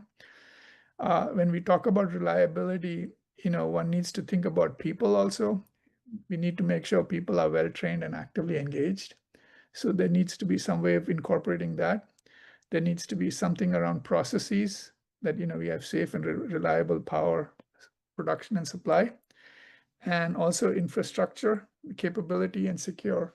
So Jason, when we talked, I think we talked briefly about, the cybersecurity aspect that comes into reliable power, and that may come in as part of your application for the APA award. But the idea is that it's the whole organization that has to be involved in the whole goal setting, right? So it's like an inverted tree, and the details go. So different departments should be able to find stuff for them. Then when we come to cost drivers, one looks at cost in terms of capacity, transmission, energy, and management of expenses. And when we look at non-carbon, it's like a question of power supply mix, contracts, and then, in-territory solar and storage. So I just saying so I'm looking at, what does the organization need to do and make sure that the goals address all the critical issues. So I would just encourage everyone to think about the goals that are listed here. I think the categories are correct. And just to make sure that, I think what I heard from Jason was that he's got a lot of detail, some of which may not show up here, but it's important that that detail gets to the people in the organizations that in the various departments, so that that they're very clear about what they need to do and make sure they're working on the most optimal things for the organization. So I'll just stop there. Thank you. Thanks, Vivek. That was super helpful. There were two things that you said that I think we probably should just edit on this. One is you're right, it's non-carbon, not increasingly low carbon. So maybe let's just make sure we use the same terminology as the mission. And then I think we should absolutely put a safety goal here. Maybe it's under reliable, maybe it's under employee engagement or customer trust, but an employee and lineman, et cetera, safety goal would be great. Yeah, that could go in a couple of places, like either the employee engagement or reliable power. Yeah, wherever it makes sense. But I'll change it to no carbon. I took it right out of the appendix of the contract. did we get that wrong? If you're gonna do, if we're gonna do a safety goal, I'm assuming it's gonna be like, lost time accidents, those type of ocean recordable incidents, and then, motor vehicle incidents, the full gamut of, a cut, a broken bone, a car accident, there's multiple. And so just pretty standard, those are pretty standard metrics. I think there's a couple more sections. You want to just try to spin through those real pretty quick. quickly? So for low cost, the first two are kind of go hand in hand. So the first one says, one that we're gonna do is complete cost of service study. That's where we'll look at our rates in the financial that does, and then how it funds our capital plan and our budgets and funds our expenses. And then we'll take that information that comes out of that study and then look at our rates. So we'll review the rate classes, how that distribution rate gets designed. We'll look at the potential for an opt-out time of use. And so as part of that, the output of that study will feed that goal of which we're going to implement into the road structure for 2027. So those two kind of go hand in hand. They're kind of broken out, but they're really kind of together. And then as we've talked about earlier, develop and award the RFP for the ERP project at the end of the year. So it's awesome. And then a lot increasingly non-carbon. But you're saying your employment contract said low carb? So we'll we don't even need the 55% anymore. Because first up would be complete the agreement for Station 3 battery, which is in North Reading. So right now, there's a plan to put 2 5-megawatt batteries up at Station 3. That agreement's been in the works for a little while. We're meeting with them later this week to see where that stands, but that's why the goal is to get the agreement in place. Because there are some issues around supply chain and stuff like that. So I don't have a full understanding of that yet. If something comes out of the meeting later this week and put more definition here for next meeting, I will. Otherwise, if depending on how that goes, we maybe look if we have to look for something else, and we will, and then it will still be just the agreement by the end of the year. So it's worded that way. Jason, I don't know why the reason is, but it looks like battery costs might be coming down again. Just Okay. FYI when you're talking to those. Okay. Good to know.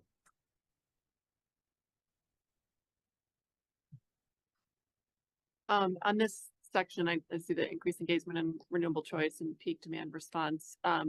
Any goals around kind of the additional programs, like whether it's, you know, heat pump rebates, solar rebates? I know you talked about like wanting to make sure we're optimizing that. It's kind of part of the budget or part of the cost. Yeah, that goal, a couple of those fill into the customer communication. Okay.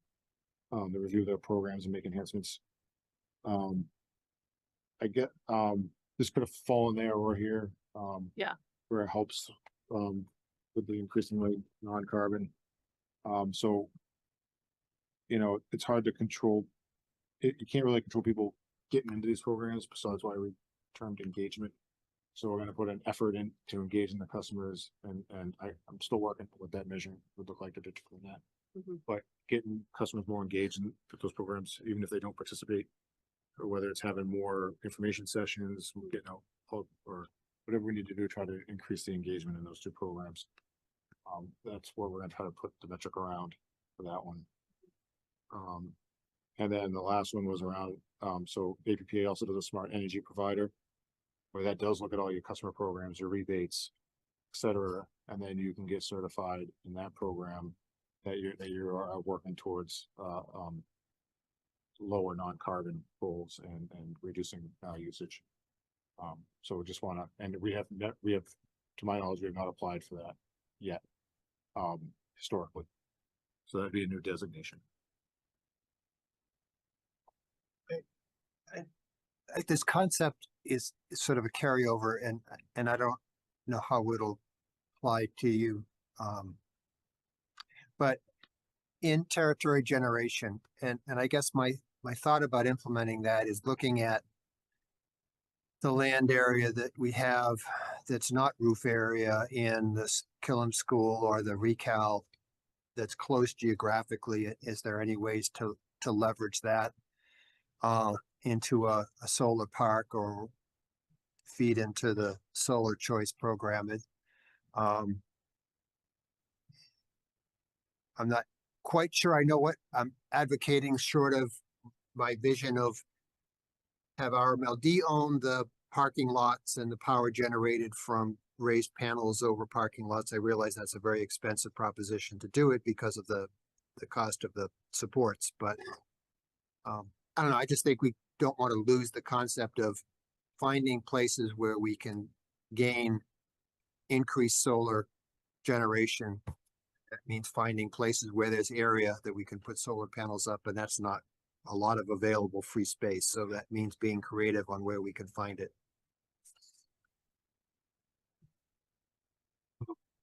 I'm not losing sight of that type of thing with the goals. I'm just, with all that's on here. Yeah, no, I understand. Yeah. I'm just trying to get back to some of the core basic stuff like building the substation in the AMI project, which I know we're a large municipal, so we have more capacity to do large projects than some of the other municipals, but each one of those projects in their own would probably be the one and only main project for most municipal plants. And we're doing both of those and trying to do an ERP. And look at that rate. So yeah, I don't want to, it's not that I don't want to lose sight of that. Yeah. You know, we still are looking at land options and stuff. They haven't fallen necessarily to the side. They just maybe taking a step back in priority That's fine. And, I just, that's good. That's a good answer for now. Yeah.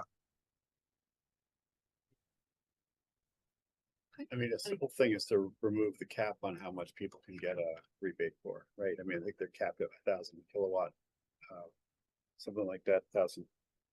Yeah, and we're talking about customer Right. programs. and 600 after a certain date and 1,200 before a date. I don't remember exactly the date.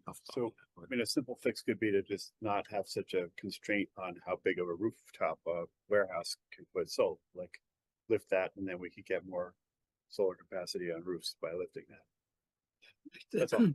Yeah, it's economics and RMLD, right? It's gotta be worth your. Yeah. In initial investment on your 30-year return. And that's what returns it, because we're cheaper. I know. That's the challenge. And we shouldn't supplement being cheaper I know it's good for the overall environment, but now we're just paying for people to get something done. where Well, they can afford. it also manages the demand increase and. Yeah, there's a cost. Especially if cost it's benefit. battery, if it's paired with battery, then it helps the peak as well. You Right. can make, But you're you know, paying, and batteries are cheaper, so. you're paying well-to-do people to do the work, right? I hate to say it that way, but that's what can come out of it. You're just, people, oh, I can afford it. I didn't want to do it, but now you're making it an incentive for someone who probably could have afforded it in the first Well, place. I'm talking about, not talking about residences, I'm talking about like parking lots and large buildings with flat roofs, which Oh, there are a yeah. lot of those in our territory. Yeah. And they're constrained how big they can make the projects now, because our thing caps the number of panels at a certain, or the production at a certain level beyond which we will not give them the $600 a Well- kilowatt. Like, I think it's capped at 1,000 kilowatts I'd have to look. or I 100, have only- I forget. Yeah, I'd have to look. It is. A couple of the capped. rebates that I processed, I think were residential only, so I don't know if there's a difference for the commercial. It is. It is capped. So, and it could be higher, but anyway. But so we have that covered is what you're ultimately in terms of a goal to just continue to look at those programs. Yeah, like I thought last month some of the solar discussion came up, so Megan was looking at some of that stuff. Yeah. Yeah. And so hopefully in the next another month or two, we'll have some suggestions for you guys to review. And that would be something that was in her team's goals as well. Yeah, so back to what Vivek mentioned, so these goals, so for my leadership team, they're currently working off of kind of like extended 2025 goals. I haven't set their goals yet. Once these get approved, I will then sit down with my leadership team and their goals align with my goals, and then help them work it down into their ways so that we're all working in the same direction on the same stuff. So I haven't set too much with my leadership team until I knew how this was going. So any other additions or changes, suggestions to the goals? I think the goals are very ambitious. And sometimes I'm looking at all this, I'm like, how's he gonna get his work done during the day when he's got this many goals? And I don't know if it was overexpanded the number of goals, or we should reduce it to a more workable thing, but I just think that's a Long list. it's a long list. And then I don't want to sit here in November and say, hey, wait a minute, you didn't do, it's not fair to you. So I'm not saying cut it down, but it's very, very ambitious. And it's your first year in, it's very difficult to transition into a new job. And then all of a sudden, the group of people sit there and say, they pick you in November and December and say, well, you didn't do this and we made 40%. And so that's all. I can't disagree with that sentiment. It's more like doing some of these really well rather than you're spread pretty thin here, and it's understood that this is a lot. And the customer stuff to me is the most important, because that's going to get more and more important to how do we get people to do stuff that that's the peak. And there's multiple ways that you're approaching that here. And to me, anyway, those are the things that we could be a lot stronger on. And so if you keep things running well, but also revamp those in ways that really starts to attack it. Like, I don't think we can even measure what our programs, when you add them all up, what they do to the peak, that there's really very little that we that we're doing that we know is reducing the peak. We know we're communicating, we know we add some rebates. I don't think we know how much it's really reducing the peak, right? Am I wrong? We don't really know. Potentially, yeah, I guess the customers that kind of do it, that don't necessarily partake in some of the offers, then we may or may not know, because we're not be looking at them to see what they're doing, but. I mean, I agree with the sentiment that there's a lot here, but I don't think this is like just all on Jason. I mean, this is the organization, and he's gonna have his customer service people handle some of these things. It's really more the organization, and yes, it's a lot. It's a big job. It's a big utility. And I mean, I think it's expectations on our end is at the end of the year, we just want to see progress. I'm not sure we're looking for like a 0 to 10 on every number. So some of this is just baseline for Jason getting to know what some of these items are, and then we can plan future progress. So yeah, it's Maybe there's a way to rank order some. No, I totally agree with Ray. I think, Tim, this is a complex organization and everyone needs to do their job, right? And so I think by having specificity, each person, each department knows what's important for them. So it's more of a communication down. Yeah, I mean, I think we could all name the leaders on Jason's team who would be For the each point category. person for each of these categories or objectives, right? So I think it's probably another way to look at it is if you've got one of your leadership team members who's got 5 of these things, that's probably too many, right? Maybe we should dial that back. But if everybody's got 2 or maybe 3 for the year that are big focus like that, I think there's some big strategic things here. There's also some like, literally keep the lights on things like reliability metrics and safety metrics, and like those should be on the list every year, right? But if there are some stretch things in here where you say this is keeping me up at night, I'm not sure I can hit this, maybe we need to be a little bit more, make it a little more attainable without losing sight of it. I think our goal today was have an initial discussion, right? Get the feedback, maybe make some changes, and then next time we'll vote on the goals, right? So Could I summarize some of the feedback before we end the conversation? yeah. Perfect. Okay, so what I'm hearing, just if I go category. So the first one, you're gonna make number 1 measurable. You're gonna make number 4 measurable. And Ray is gonna bring the OBF to the MLP group, so the on-bill, the financing situation to the MLP group. If you go under the employee section 2, you're gonna make number 1 measurable. And then under increasingly, you're gonna change that to non-carbon, and you're gonna make number 2 measurable. That was all the needs for measurability. And then you're gonna add a safety goal in whichever category we think it makes sense to be in. Probably around something measurable like OSHA related items. And then we're gonna take a look at these again before next time and just see if there's anything we think we could maybe remove or tweak a little bit. So Erica, I would add cybersecurity into reliable power. Just make it more visible because it's a security threat. So it's a reliability issue. Can you maybe, Vivek, if you want to offline provide a suggestion on what that goal would be? Because I think we want to make sure that it's measurable. Yeah, so I know you wanted to be specific, so I would look at I would look at what John talked to us about and see how we could, I would just take a look at what he's proposing and see how we can make that measurable. Mm-hmm. And maybe even just ask him for what the appropriate goal is. Yeah, because I just want to provide visibility to John saying that this is important for RMLD.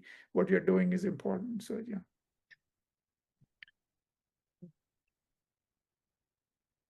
So if there's any other feedback, maybe like within a week, Jason, so that gives you plenty of time to refine and bring back the final. Okay. One thing just about the structure, since people talked about, sort of it seems like a lot, and this came from the contract committee, I think. It would be great to get your feedback on whether or not these sort of broad categories, or how you're metabolizing these categories as you see them sort of disseminate to the different departments within the utility. You know, does it reflect the broad organizational structure? Are there people that you can sort of envision that are going to take these things on? And so I think a little bit of a feedback loop on that would be appropriate. Yeah, I think as I sat down, went through it and started with that framework in mind, and there was a little bit, some definition provided as well, not just the category headings. As I started to think of some of the, or work on my team and think of some of these goals, trying to, some of them, as we saw, cross a couple of these, but that's okay. But I do think it does highlight a lot of the different areas that we're trying to do as an organization, and hits all the different departments. It definitely.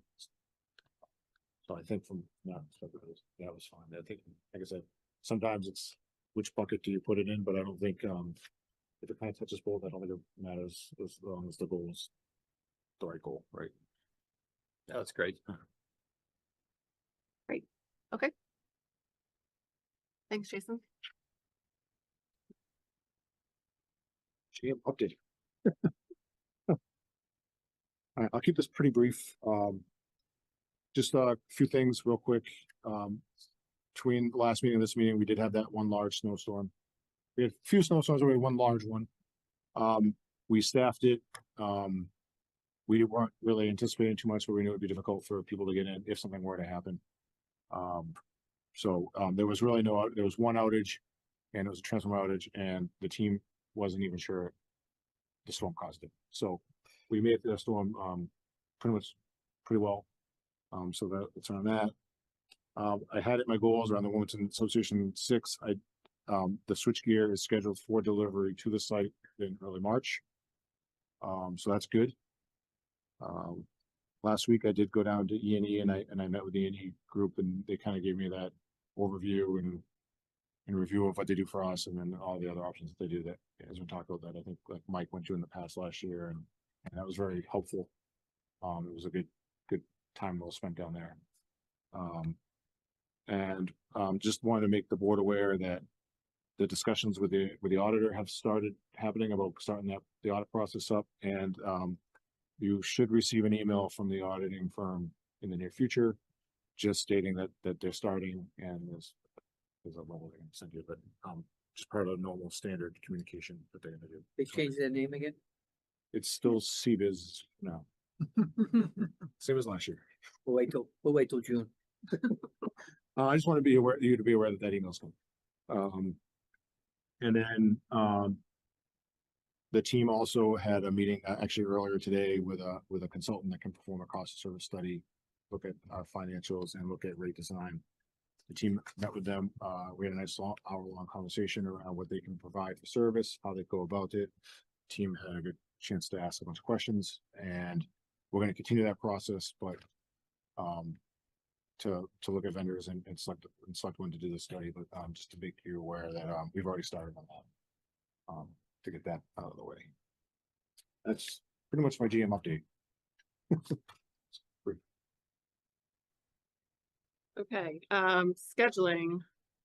We've confirmed the 4th grade art contest is the 25th. We need to.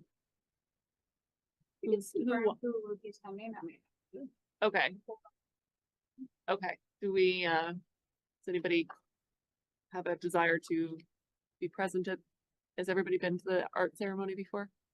No? I think typically new cab members are assigned to that. I'll be happy to go. One of my favorite parts of the job. It's the first year without Phil being there, so we sort of have to, we gotta step up. I would love to go, but I'm not available on a Wednesday night until April. What's the date? It's the 25th at 6 p.m. I might have to go to California. I just don't know. So if I'm here, I'll go. I just don't know what my schedule is. All right. So have everybody look at your calendar maybe, and just, can you send the invite, and then folks who can attend can accept? Again. Did it already get sent? Yeah. All right. Sorry about that. Okay. Any other questions on scheduling? Concern? The only thing we wanted to throw out is the April meeting date change. So Yeah, was it originally scheduled for the 21st? Was it moved from the 21st to the 28th? yes, so that's school vacation week. Like this week is actually school vacation week. Oh. So I was hoping to be able to take that week off. So if we can move it, that'd be great. If not, I'll be here, but Yeah, I'm not able to attend on that day. The 28th, I'm not able to attend on the 28th. there's a chance I may not be able to attend, but that would be, when is the election? 10th. In April? Yeah, it's usually the 10th. Okay. So would we be reorganizing at this meeting? Yeah. Okay. Anyone else have a constraint with the 28th? Currently. Nope. You may end up having to do it without me. Okay. So Warrant schedule? Well, we should do it when you're here, Pam, because I mean, you're the chair and you know, it's an important meeting with the goals and everything. okay. Yeah. Well, sorry, I guess the other question is, I guess, do you guys want to reorg? You've gone back and forth, it's been April. Do you want to reorg in March or April? We do it after the election. The The election, only reason it's done in March is that Although- the election is in March. Not like gonna be a big surprise. That's true. You never know. Unless there's some like stealth write-in. That's Yeah, true. exactly. I hadn't thought of Big that. You're campaign, right. big campaign. Vote me write-in out. campaign. Yep. Yeah, I mean, we could, let's just keep it the 28th so that Jason can take a vacation. Yeah. Hey, He's got a lot of gold. Let's give him a break, everyone. It needs at least one day off. Yeah. If we did the Monday, the 27th, would that work for people, or does that just make things worse? No, that whole week doesn't work for me. It's the same week. I know. I But then- I just then I have to since we do travel that- on the.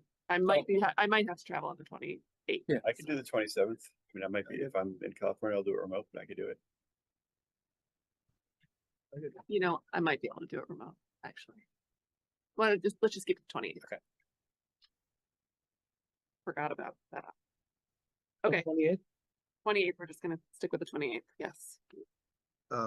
Looking ahead on the warrant schedule, have AP sign off for the month of October. I'll be away for half that month, and I'm not sure I can log in from Indonesia. You Maybe someone's covers for you for that. you wanna swap with me? I'll do October, you do September? Sure. They do have internet there. Not underwater. Is that where you're living? Well, I'm just be kidding. scuba diving, but yeah, That sounds awesome. it actually is. We'll be at a resort. That's probably some internet. But time zone was gonna be really weird. I don't want to be doing a RMLD meeting at 2 a.m. With the drink. Okay, anything else on scheduling or warrants? Great, okay. 3 minutes over. Wanna Go ahead and adjourn. Move that the RMLD Citizens Advisory Board adjourn regular session. Roll call vote is required. Tim Woods. Second. Charlie Pappas. Charlie did. I second. Charlie did. Bob Castle, yeah. Vivek Soni, aye. And we have to move to go into executive. Who would like to do that? I'll do it. Move that the RMLD Board of Commissioners go into executive session pursuant to Mass General Laws, Chapter 164, Section 47D, exempt from public records and open meeting requirements in certain instances under purpose number 3, to discuss the strategy with respect to collective bargaining for the ASME LMS union and return to open session for the sole purpose of adjournment. Second, anyone? Second. Okay. All those in favor? Okay, 5-0. Okay. Going to executive. Thank you. Thanks, Cab. Recording thanks, stopped. Back. Yeah, thanks, Tim. Thanks, Vivek. Really in favor of that?